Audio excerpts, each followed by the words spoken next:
સુરતની સિવિલ હોસ્પિટલની જૂની બિલ્ડિંગ જર્જરિત થઈ ગઈ હોય છે અને ખાલી કરાવવાની માંગ સાથે કાયદા કથા ટીમ દ્વારા રજૂઆત કરાઈ હતી। સુરતની સિવિલ હોસ્પિટલની જૂની બિલ્ડિંગમાં સમગ્ર દક્ષિણ ગુજરાત અને મહારાષ્ટ્રના કેટલાક ગામડાઓમાંથી રોજ સેંકડો દર્દીઓ સારવાર માટે આવતા હોય છે।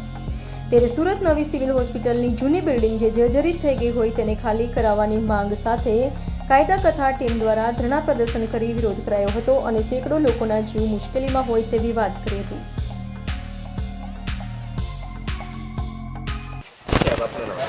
મારું નામ હિતેશ જાસુલિયા છે।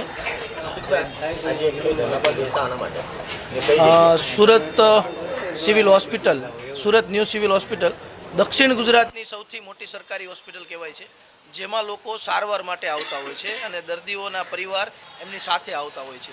જ્યારે 9 વર્ષથી આ બિલ્ડિંગ જે ખંડેર જાહેર કરી દેવામાં આવી છે, છતાં પણ આ બિલ્ડિંગ 9 વર્ષથી મોતના મલાજા ઘોડે અધિકારીઓ ચલાવી રહ્યા છે। ત્યારે આ દર્દીઓ અને પરિવારો જે આવી રહ્યા છે એમની સાથે એમને ખબર નથી કે અમે સારવાર લેવા જઈએ છીએ, પરંતુ અમારું ક્યારે પણ મૃત્યુ થાય એનું નક્કી નથી।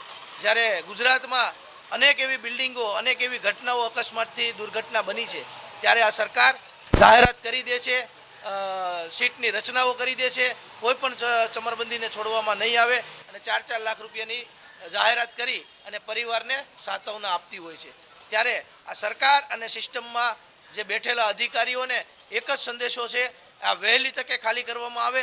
જો આગામી દિવસોમાં એટલે કે ટૂંક જ સમયમાં આ હવે ખાલી કરવામાં નહીં આવે તો આજે તો અમે પ્રતિક 1 દિવસીય ધરણા ઉપર બેઠા છીએ, પરંતુ આવનારા સમયમાં જો આ બિલ્ડિંગ ખાલી નહીં થાય તો અમે જ્યાં સુધી બિલ્ડિંગ ખાલી નહીં થાય ત્યાં સુધી અમે અહીંયા ઉપવાસ પર બેસીશું અને દર્દીઓ જે નારાયણ એટલે કે મધ્યમ વર્ગી અને ગરીબ પરિવારમાંથી અહીંયા સારવાર લેતા હોય ત્યારે એમની પણ એક આશા હોય છે સરકાર પર કે આ હોસ્પિટલ અમારા સુવિધાઓ માટે હોય છે।